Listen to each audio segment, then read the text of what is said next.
السلام علیکم ناظرین، آج کی اس ویڈیو کا جو موضوع ہے وہ ہے شور سینی ابرن سے اردو کا رشتہ۔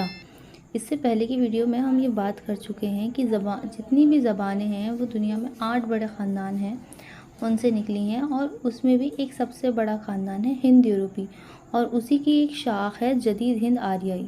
تو ہم اس بارے میں آگے اور سمجھنے کی کوشش کریں گے کہ آخر اردو کس طرح سے وجود میں آئی اور اس کا جو رشتہ ہے وہ کس خاندان سے، جدید ہند آریائی سے کس طرح سے ملتا ہے۔ تو ویڈیو کو شروع کرتے ہیں۔ جدید ہند آریائی زبانوں کا سلسلہ ابرنش سے ملتا ہے۔ ابرنش پراکرت کی بگڑی ہوئی یا بدلی ہوئی شکل تھی، یعنی 400 صدی کے آس پاس ابرنش پراکرتوں کی کوکھ سے پیدا ہوئیں۔ پراکرتوں نے جب ادبی روپ اختیار کر لیا اور اس روپ میں قواعد کے اصول و ضوابط شامل ہو گئے تو عوامی زبان کا دھارا بدل گیا۔ یعنی ہمیں یہ سمجھنے کی ضرورت ہے کہ دیکھیے پراکرت کب وجود میں آئی، جب سماج میں کون سی زبان رائج تھی؟ سنسکرت۔ اب سنسکرت میں قواعد زیادہ تھے، یعنی کہ گرامر زیادہ تھی، اور روز کی بول چال میں جو عوام ہوتی ہے وہ سادہ اور سلیس زبان کو بولنا پسند کرتی ہے۔ تو عوام نے پراکرت کو ترک کیا اور ایک نئی زبان کو اپنایا جسے عوام نے سنسکرت کو ترک کیا اور ایک نئی زبان کو اپنایا جسے ہم نے پراکرت کہا۔ اب پراکرتوں سے بھی کیا ہوا، پراکرت نے بھی جب ادبی روپ اختیار کر لیا، یعنی کہ اس میں بھی بہت سارے اصول، ضوابط یا قواعد شامل ہو گئے، تو عوام نے پھر سے کیا کیا، عوام تو اب نارمل روز کی بول چال میں بات کرنا پسند کرتے ہیں، لوگ آسان اور سادہ بول چال زبان کو پسند کرتے ہیں۔ اب عوام نے کیا کیا، عوام نے زبان کا دھارا بدل لیا اور کیا کیا، عوام ایک بار پھر سے سادہ و آسان اور فطری زبان اختیار کرنے پر مجبور ہو گئی۔ یہ زبان ابرنش کہلائی۔ مختلف ابرنشوں سے مختلف جدید ہند آریائی زبانوں کے ابھرنے کا دور شروع ہوا۔ تاریخ کی کتابوں میں جن ابرنشوں کا ذکر ملتا ہے وہ یہ ہیں۔ دیکھیے ابرنش بھی کتنے ہیں؟ 5 ابرنش ہیں۔ پہلا شور سینی ابرنش، ماگدھی ابرنش، ارد ماگدھی ابرنش، مہاراشٹری ابرنش یا پراچڈ ابرنش۔ انہی ابرنشوں سے جدید ہند آریائی زبانیں نکلتی ہیں۔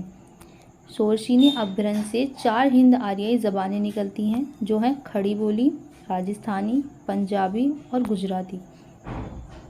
ماگدھی ابرنش سے 3 زبانیں نکلتی ہیں، بنگالی، اڑیا اور آسامی۔ ارد ماگدھی ابرنش سے ساری پوربی بولیاں نکلتی ہیں، جیسے اودھی، بھوجپوری وغیرہ۔ مہاراشٹری ابرنش سے صرف ایک زبان مراٹھی نکلتی ہے۔ پراچڈ ابرنش سے 2 زبانیں مغربی پنجابی اور سندھی وجود میں آتی ہے۔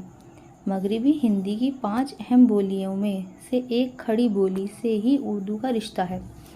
دراصل اردو کی بنیاد کھڑی بولی پر قائم ہے۔ کھڑی بولی علاقائی اعتبار سے مغربی یوپی کی بولی ہے۔ تاریخی اعتبار سے یہ وہ زمانہ ہے جب دہلی پر مسلمانوں کا سیاسی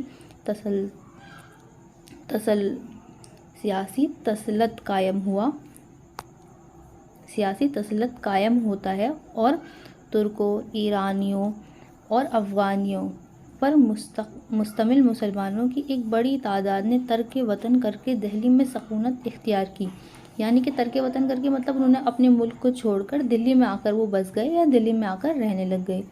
اس دور میں دہلی میں سکونت اختیار کرنے والوں میں پنجابی مسلمانوں کی بھی ایک کثیر تعداد تھی، کیونکہ یہ لوگ پنجاب سے ہی نقل مکانی کر کے دہلی پہنچے تھے۔ چنانچہ بعض وجوہات کی بنا پر کھڑی بولی کی جو دہلی کے آس پاس اور مغربی یوپی میں رائج تھی تقویت حاصل ہوئی، اور اس کا چلن نہ صرف دہلی کی گلی کوچے، بازاروں، میلوں ٹھیلوں نیز عوامی سطح پر ہوا، بلکہ دھیرے دھیرے یہ ملک کے دوسرے حصوں میں بھی رائج ہو گئی۔ کھڑی بولی کے نکھار کا یہ زمانہ اردو کا ابتدائی زمانہ ہے۔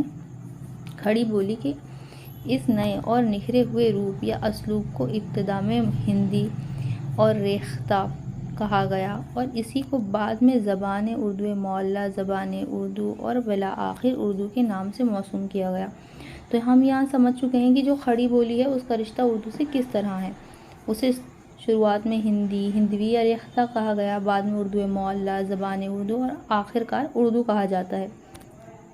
یہ ایک لسانی حقیقت ہے کہ ہر زبان شروع میں محض ایک بولی ہوتی ہے جس کے اثر و رسوخ کا دائرہ ایک چھوٹے سے علاقے یا خطے تک محدود ہوتا ہے۔ جب یہی بولی سیاسی، سماجی اور تہذیبی و ثقافتی تقاضوں کے زیر اثر اہم اور مقدر بن جاتی ہے اور اس کا چلن عام ہو جاتا ہے اور اسے دھیرے دھیرے یہ علاقائی حد بندیوں کو توڑ کر دور دراز کے علاقوں میں اپنا سکہ جمانے لگتی ہے تو زبان کہلاتی ہے۔ پھر اس کا استعمال ادبی اور بعض دیگر مقاصد کے لیے ہونے لگتا ہے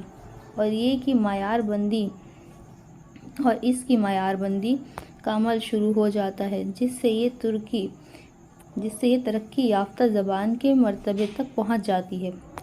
اردو کھڑی بولی کی ہی کوکھ سے پیدا ہوئی ہے۔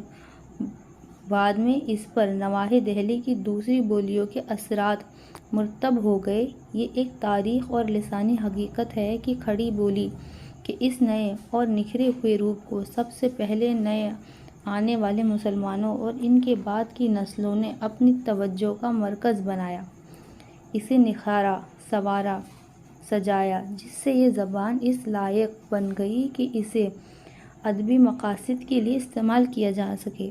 چنانچہ اس زبان کا ادبی استعمال بھی سب سے پہلے اسی طبقے نے کیا۔ ممتاز ماہرین لسانیات سنیتی کمار چٹرجی کھڑی بولی کے اس نکھرے ہوئے روپ یا ترقی یافتہ مغربی اپبھرنش کو ہندوستانی کے نام سے بھی موسوم کرتے ہیں۔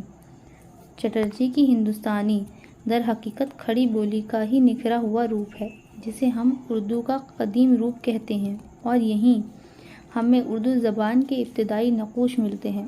زبان کی اسی شکل کو یعنی آج کے اردو کے قدیم روپ کو ہی ہندی اور ریختہ کہا جاتا ہے۔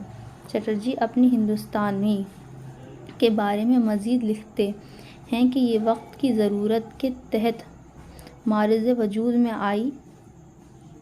خاص طور پر اس کی ضرورت مسلمان حکمرانوں کو تھی جو پردیسی تھے اور یہاں کی کوئی زبان نہیں جانتے تھے۔